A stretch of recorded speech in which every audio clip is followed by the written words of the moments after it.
दोस्तों, चाहे कुंवारे मर जाना, लेकिन इन 3 लक्षणों वाली स्त्री से कभी विवाह मत करना। आज मैं आपको एक प्राचीन कथा के माध्यम में यह बताने का प्रयास करूंगी कि एक बुद्धिमान पुरुष को कौन सी 3 लक्षणों वाली स्त्री से विवाह नहीं करना चाहिए। मित्रों, ये कहानी आपको बहुत अच्छी जानकारी और सीख देकर के जाएगी। शास्त्रों के अनुसार पुरुष को ऐसी 3 स्त्रियों से हमेशा सावधान रहना चाहिए।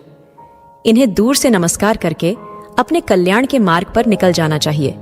जो भी पुरुष खुद का विनाश करना चाहता है, वही इन 3 स्त्रियों के पास जाने की चेष्टा करे। तो चलिए मित्रों, आपका कीमती समय बर्बाद न करते हुए अब सीधे कहानी पर ही पहुंचते हैं। प्रिय दोस्तों, एक समय की बात है। किसी जंगल में तोता और मैना का जोड़ा एक वृक्ष के डाल पर बैठा हुआ था।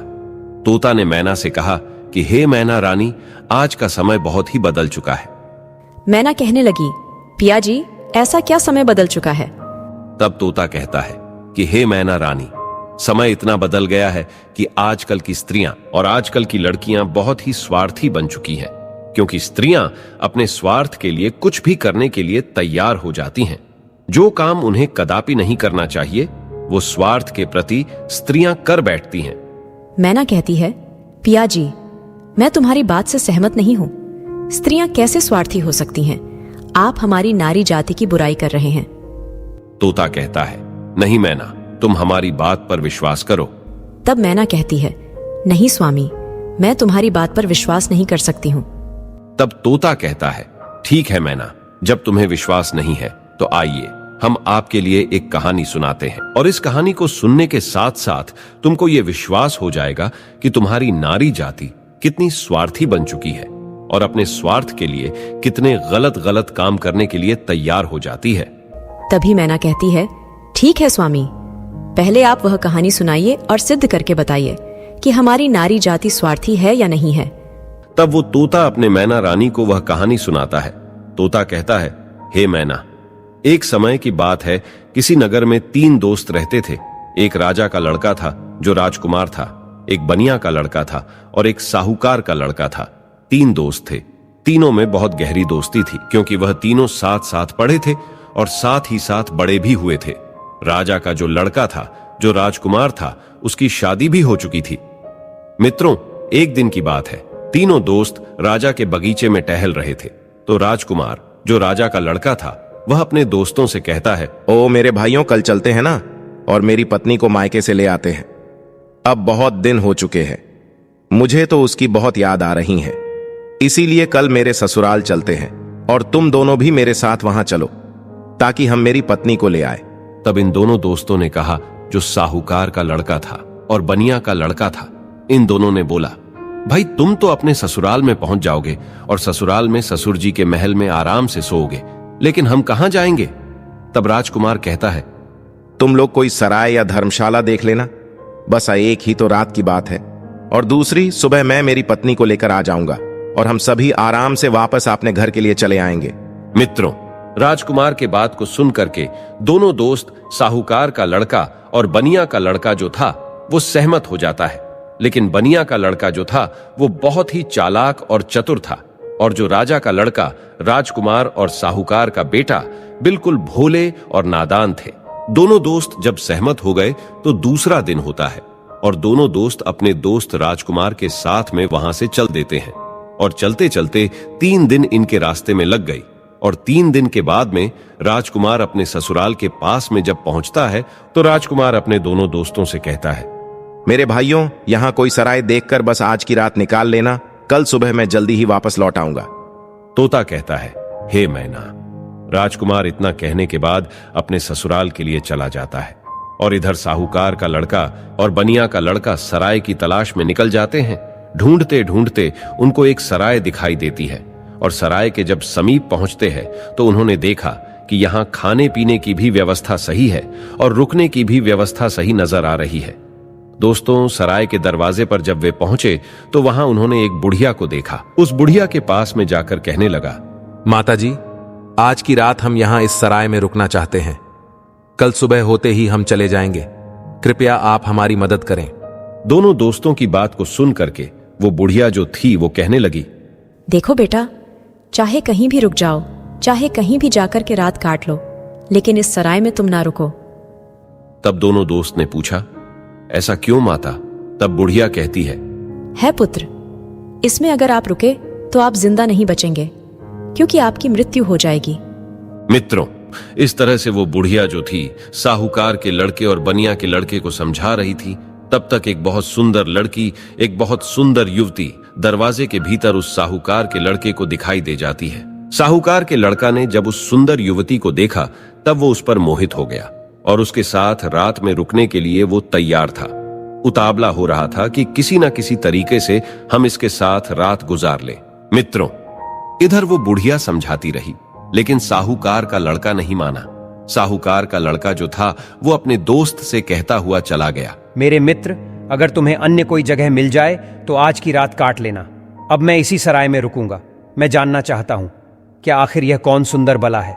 मित्रों, इतना कहने के बाद में वो साहूकार का लड़का जो था उस सुंदर युवती के साथ में रुकने के लिए वो अंदर चला गया।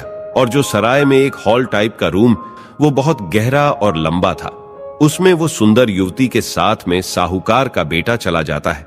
तो इधर रात हो चुकी थी और सोने का भी वक्त कुछ समय में होने वाला था। मित्रों, वो तोता मैना से कहता है, इधर साहूकार का लड़का उस सुंदर युवती के साथ में सराय के अंदर चला गया, लेकिन बनिया का लड़का बाहर रह गया, जो बहुत ही चालाक था, वह चतुर था और समझदार था। बनिया का लड़का ने उसे रोका भी, लेकिन वो नहीं माना। बनिया का लड़का जो था वो बुढ़िया के पास फिर से पहुंचता है और कहता है, हे माताजी, मैं आपकी बात को ठीक से समझा नहीं। आप कह रही थीं कि जो भी इस सराय में रुकेगा वह जिंदा वापस नहीं आता है, उसकी मृत्यु तय है। मेरी आपसे विनती है, कृपया मुझे विस्तार से बताएं। मित्रों, तब वो बुढ़िया कहती है, बेटा, यह जो सुंदर युवती आपके दोस्त ने देखी, जिसके साथ में वह अंदर चला गया, यह सुंदर युवती जो है यह एक वेश्या है और नागिन है। यह रात में अपना रूप बदल लेती है और जिसके साथ यह रात में रुकती है उसी को डस लेती है और उसको मार देती है। इसलिए हमको डर है, क्योंकि जो भी गया वह कभी जिंदा लौट करके नहीं आया। तोता मैना से कहता है। बनिया का लड़का ये सुन करके घबरा गया और कहने लगा, माँ जी, आप हमें कोई रास्ता बताएं जिससे कि हम अपने दोस्त की जान बचाएं। तो बुढ़िया कहती है, बेटा, मैं तुम्हें एक तलवार देती हूं और अगर तुम उस नागिन का वध कर सको तभी तुम्हारा दोस्त बच पाएगा। बनिया का लड़का समझदार और चतुर था, वो तैयार हो गया और कहने लगा, माँ जी, आप लाइए वह तलवार जिससे मैं उस नागिन का वध कर सकूं। हम खुद के प्राण न्यौछावर कर अपने दोस्त को बचाएंगे। मित्रों, बुढ़िया बनिया के लड़के को तलवार देती है और वो चुपके से सराय के अंदर घुस जाता है और जहां उसका दोस्त साहूकार का बेटा उस वैश्य के साथ में लेटा हुआ था, वही पास में एक कोने में जाकर के बैठ जाता है और इंतजार करने लगता है कि कब ये नागिन का रूप धारण करे और हम इसको मारे। मित्रों, आधी रात का समय होने वाला था और तभी वह सुंदर युवती जो नागिन थी वह अपना रूप बदलती है और जैसे ही साहूकार के लड़के को काटने वाली होती है तो उसका दोस्त बनिया तलवार लिए तो बैठा ही था। एकदम से उसने तलवार चलाई और उस नागिन का वध कर दिया और वो सुंदर युवती मर गई। इस तरीके से उसने अपने दोस्त की जान बचाई और उस मरी हुई नागिन को पलंग के नीचे रख दिया एवं छिपा दिया। मित्रों, तब तोता मैना से कहता है, वो बनिया का लड़का जो था इतना काम करने के बाद, अपने दोस्त की जान बचाने के बाद सराय से बाहर निकल आता है और जब बाहर निकल आया तो उसने क्या देखा कि एक सुंदर स्त्री जो है वह जंगल की तरफ जा रही है। उसने देखा और विचार किया कि यह सुंदर स्त्री जंगल में इतनी रात में कहां जा रही है। हमें देखना चाहिए, इसके पीछे पीछे जाना चाहिए और ये जानकारी लेना चाहिए कि ये जा कहां रही है। वो बनिया का लड़का जिसके हाथ में तलवार था, जिसने नागिन का वध किया था, वो उस सुंदर स्त्री के पीछे चल देता है और वो बनिया का लड़का सोचता जा रहा है कि देखे ये कहां जा रही। वो स्त्री चलती चली गई और जंगल में एक साधु का आश्रम था और वो स्त्री साधु के आश्रम पर पहुंच गई और जाकर के उसने साधु से मुलाकात की और वो सारा नजारा बनिया का लड़का दूर से ही देख रहा था। जब उसका जाने का समय हुआ तो साधु से मिलने के बाद फिर वो सुंदर स्त्री हाथ जोड़ करके कहने लगी, प्रियतम, आज आपसे मेरी यह आखिरी भेंट है। इसके बाद मैं आपसे कब मिलूंगी यह तो विधाता ही जाने। साधु कहने लगा, वो क्यों? तो वो सुंदर स्त्री जवाब देती है, अभी कुछ दिनों पहले ही मेरा विवाह हो चुका है और मेरे पति मुझे लेने के लिए आए हैं। कल मैं उनके साथ अपने ससुराल चली जाऊंगी। तब वो साधु कहने लगा, रोजाना तो हमारे पास आती थी, लेकिन अब हमें धोखा देकर के जा रही हो और कह रही हो कि अपने पति के साथ जा रही हो। तब वो सुंदर स्त्री जवाब देती है, हाँ, अब मैं अपने पति के साथ ससुराल जाना चाहती हूँ। आप हमें माफ करना। मेरे पति हमारे घर पर ठहरे हुए हैं। आज के बाद मैं आपसे नहीं मिलूंगी। आप मुझे भूल जाए तो अच्छा ही होगा। मित्रों, उस सुंदर स्त्री के बात को सुनकर साधु को गुस्सा आ जाता है और साधु जो है गुस्सा में उसकी नाक काट देता है। और जब उसकी नाक कट जाती है तो उसे पीड़ा होती है और वो पीड़ा को सहन करती हुई चिल्लाती हुई अपने घर के लिए भाग खड़ी होती है।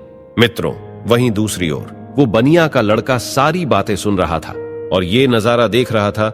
उस बनिया के लड़का को बहुत गुस्सा आ गया और उसने गुस्से में साधु को मार दिया, उसकी हत्या कर दी और उसको मार करके वहां से तुरंत वे चल देता है और आगे चल करके एक मंदिर था और उसी मंदिर में जाकर के छिप कर भीतर बैठ गया। अब वह मन ही मन सोचता है और कहता है कि हे प्रभु, इस दुनिया में हो क्या रहा है। अब इधर जो वो बनिया का लड़का मंदिर के अंदर बेचारा चुपचाप बैठा हुआ था, वहां पर कुछ चोर आते हैं और चोर मंदिर के बाहर से हाथ जोड़ करके कहता है, हे देवी मां, हम चोरी करने के लिए जा रहे हैं और अगर ये हमारी चोरी आसानी से हो जाए और हम ना पकड़े गए तो कल हम तुम्हारे पास तुम्हारे लिए राजा के लड़की को लाएंगे और उसकी बलि चढ़ाएंगे। इतना कहने के बाद में वो चोर अपनी चोरी करने के लिए चले जाते हैं और जो अंदर बनिया का लड़का बैठा था, उसने जब चोरों की बात को सुना तो उसके पैरों तले जमीन खिसक गई और वो कहता है, ये क्या है, यहां भी एक हत्या होने वाली है। हे प्रभु, ये हो क्या रहा है। मित्रों, वो बनिया का लड़का विचार करता है, चाहे कुछ भी हो जाए लेकिन मैं राजा की लड़की की हत्या नहीं होने दूंगा। ये सोच करके वो मंदिर में बैठा रहा। मित्रों, वहीं दूसरी ओर क्या हुआ कि वो स्त्री जो थी जिसकी नाक साधु ने काटी थी, वो अपने घर पर पहुंची और उसने रोना धोना बंद किया। बाकी पीड़ा तो सता रही थी।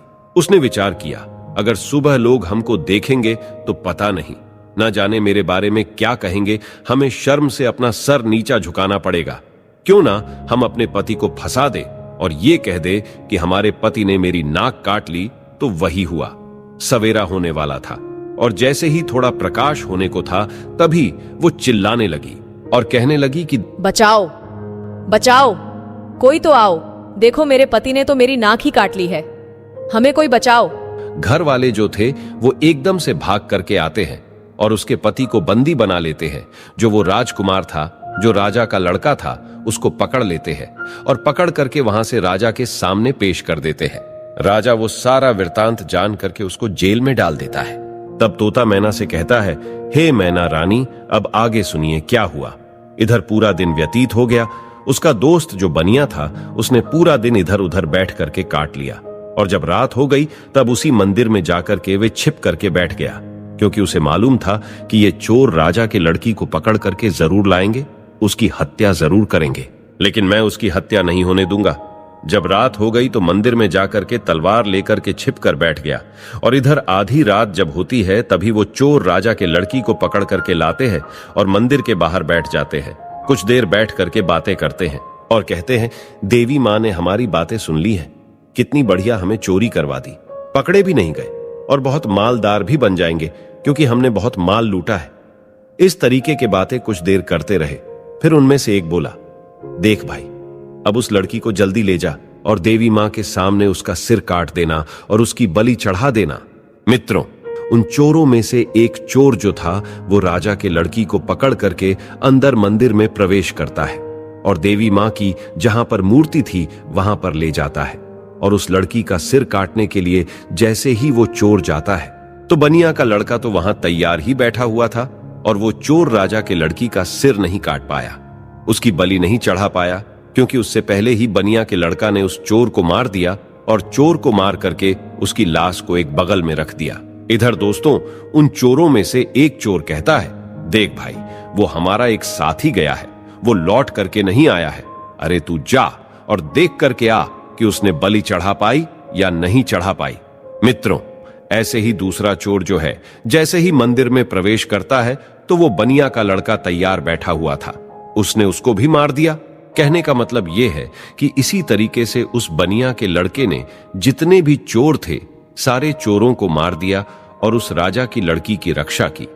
जब सारे चोरों को मार देता है तब वो लड़की निर्भय हो जाती है और उसके बाद में वो बनिया का लड़का राजा की लड़की से कहता है, हे सुंदरी, घबराओ नहीं।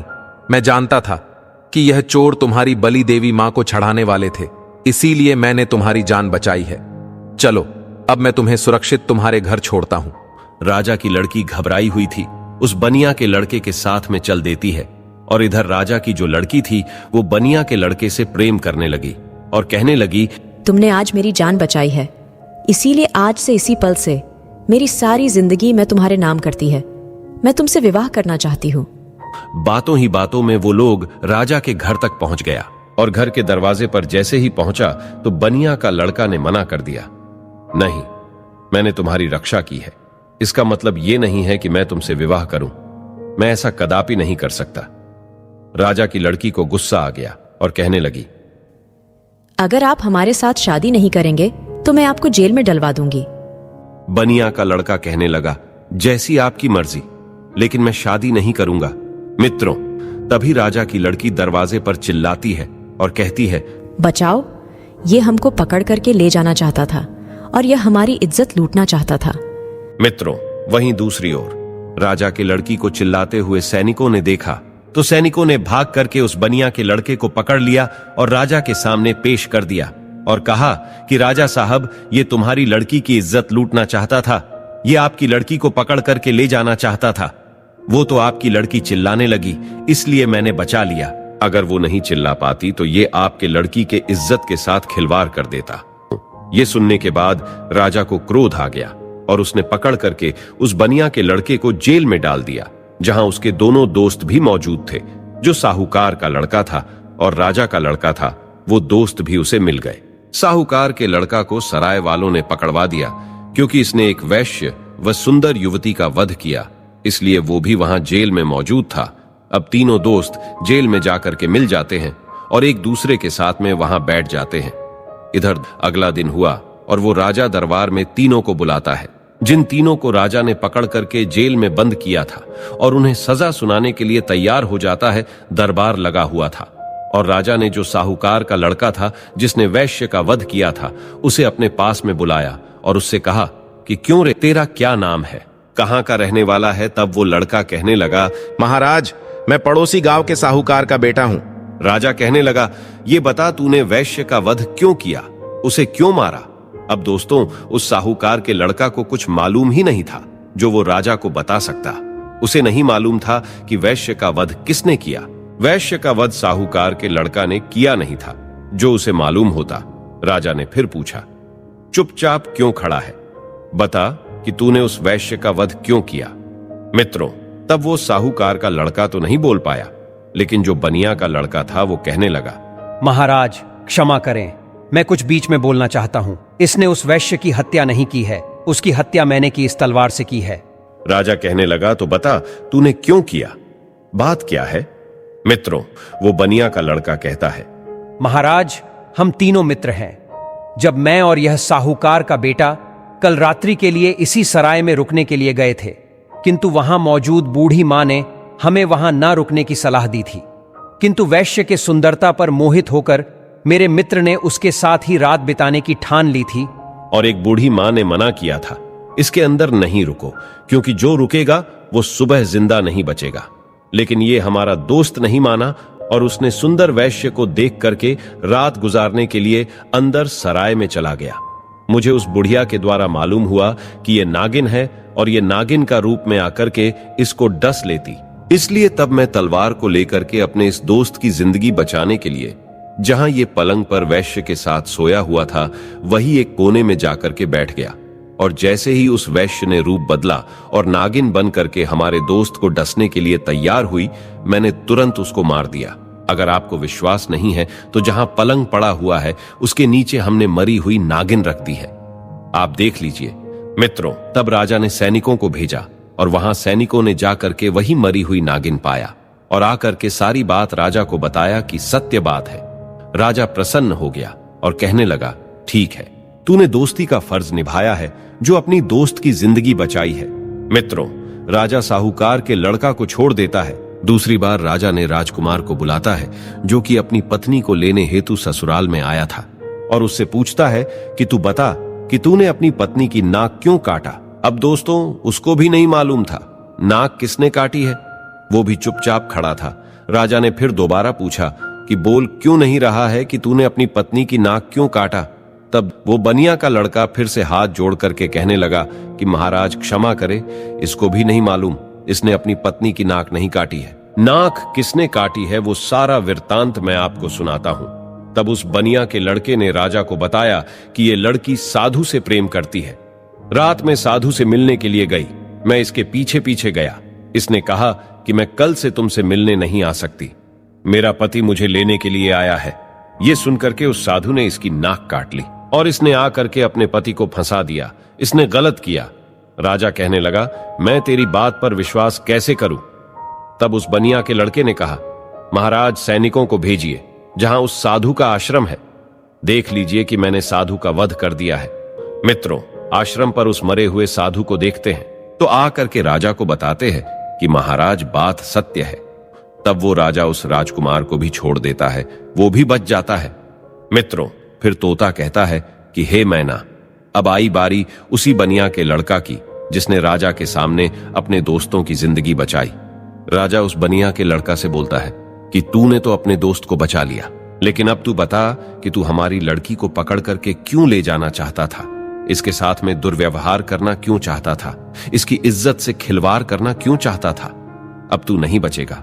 तब वो बनिया का लड़का कहता है कि महाराज क्षमा करे, ये आपकी लड़की जो है ना, इसने हमें गलत फंसाया है। आपकी लड़की की बलि चढ़ाने के लिए कुछ चोर इसको पकड़ करके ले गए थे। मैं उसी मंदिर में था, मेरे हाथ में तलवार थी क्योंकि मैं साधु को मार करके आया, और आपकी लड़की को मारने के लिए जैसे ही एक चोर अंदर मंदिर में आता है मैंने उसको मार दिया, दूसरा आता है उसको भी मार दिया। इसी तरीके से जितने भी चोर थे मैंने सबको मार दिया और सभी मंदिर में ही पड़े हुए हैं। अगर विश्वास नहीं है तो सैनिकों को भेज करके देख लीजिए। मित्रों वही हुआ। सैनिक जाते हैं मंदिर के पास में, मंदिर में जाकर के देखते हैं तो उन चोरों की लाशें पड़ी हुई थी। तो सैनिकों ने आकर के सारी बात राजा से कही कि महाराज बात सत्य है, आपकी लड़की की रक्षा इसने की है, इसने इज्जत से खिलवाड़ नहीं किया और ना ही इज्जत लूटने की कोशिश की है। वो बनिया का लड़का कहता है हाँ राजा साहब, मैं आपकी लड़की को पकड़ करके क्यों ले जाऊंगा। और सुनिए महाराज, चोरों से बचा करके जब आपके लड़की को घर छोड़ने के लिए आ रहा था तब आपकी लड़की हम पर आसक्ति हो गई, प्रेम करने लगी और विवाह करने की जिद करने लगी। मैंने कहा मैं ऐसा कदापि नहीं कर सकता। मैंने जिस लड़की की रक्षा की है और उसके बदले में मैं उससे विवाह करूं, उसकी इज्जत से खिलवाड़ करूं, ऐसा मैं नहीं कर सकता। मैंने उसे मना किया तो उसने कहा अगर तुम हमसे विवाह नहीं करोगे तो हम अपने पिता से कहकर तुम्हें जेल में डलवा देंगे, और उसने वही किया। बनिया के लड़के के बात को सुन करके राजा जो था उसका चेहरा शर्म से नीचे झुक जाता है, और तब उसने बनिया के लड़के को आजाद कर दिया और माफी मांगी कि जाओ बेटा तुम आजाद हो, तुम्हारी गलती नहीं है। इस तरीके से वो बनिया का लड़का जो था अपने दोनों दोस्तों को बचा लेता है और खुद भी बच जाता है, और तीनों दोस्त हंसते हंसते अपने नगर में चले आते हैं और आराम से फिर वही रहने लगते हैं। तो दोस्तों अब वो तोता कहता है कि हे मैना, देख लिया, इस तरीके से नारी जात स्वार्थी बन चुकी है और अपने स्वार्थ के लिए गलत से गलत काम के लिए तैयार हो जाती है। अब उस गलत काम के लिए चाहे कुछ भी करना पड़े, चाहे कितने भी कष्ट झेलना पड़े, चाहे किसी के भी जिंदगी से खिलवाड़ क्यों ना करना पड़े, लेकिन ऐसी स्त्रियां नहीं मानती हैं। मित्रों अपने पिया तोता की बात को सुन करके मैना जो है वो चुप हो जाती है। उसके बाद में तोता कहता है हे मैना रानी, इसीलिए तो मैं सोचता हूं कि चाहे भूखे मर जाना, लेकिन इन 3 लक्षणों वाली स्त्रियों से कभी विवाह मत करना। तोता समझाता है कि 3 लक्षणों वाली स्त्रियां ये है। पहली वो जो पति होकर के भी पराये पति से हित करे और पराये पति से छुप छुप के मिलने के लिए जाए, अपने पतिव्रता धर्म को भूल जाए और उसके साथ में हवस का शिकार बन जाए। तो ऐसी स्त्री से हमेशा बचना चाहिए और ऐसी स्त्रियों से दूर रहना चाहिए। और दूसरी स्त्री वो है जो एक स्त्री तो है लेकिन वेश्यावृत्ति के तरह जिंदगी गुजार रही है, नागिन की तरह रह रही है। अब उसे अपने हवस के इच्छा पूर्ति के लिए चाहे अपने पति का ही कत्ल क्यों ना करना पड़े, लेकिन वो कर बैठती है और नागिन की तरह अपने पति को दस करके उसे मार डालती है। तो ऐसी वेश्यावृत्ति के लक्षण वाली जो स्त्रियां हैं, इनसे दूर रहना चाहिए, इनसे कदापि विवाह करने की इच्छा नहीं रखना चाहिए। मित्रों, तोता बोला, हे मैना, तीसरी स्त्री वो है जिसकी जान अगर कोई बचाए और अगर वो मरने के लिए जा रही हो, और ऐसे में वे मददगार को ही झूठा फंसा दे और उसी मददगार से विवाह की इच्छा करे, उसी से दुर्व्यवहार करने की इच्छा करे और फिर उसको झूठा फंसा करके उसको मरवा डाले या उसे जेल में बंद करवा दे या उसे सजा दिलवा दे, तो ऐसी स्त्रियों से भी हमेशा बच के रहना चाहिए। इनका कोई भरोसा नहीं है कि किस वक्त तुम्हारी जिंदगी को ले बैठे। मित्रों, मेरे कहने का तात्पर्य यह है कि यह कहानी हमें यही सिखाती है कि चाहे जीवन में कुमारे मर जाना, लेकिन इन 3 लक्षणों वाली लड़कियों से हमेशा दूर रहना, बच करके रहना। कभी जिंदगी में फंसोगे नहीं और कभी जिंदगी में दुखी नहीं रहोगे, और तुम्हें कभी भी जिंदगी में रोना भी नहीं पड़ेगा और पछताना भी नहीं पड़ेगा। आपको यह कथा कैसी लगी, कमेंट करके जरूर बताएं। उम्मीद है आपको यह जानकारी अच्छी लगी होगी। वीडियो को लाइक जरूर करें और कमेंट में जय श्री कृष्ण अवश्य लिखें। साथ ही चैनल को सब्सक्राइब करें। आप सभी का धन्यवाद।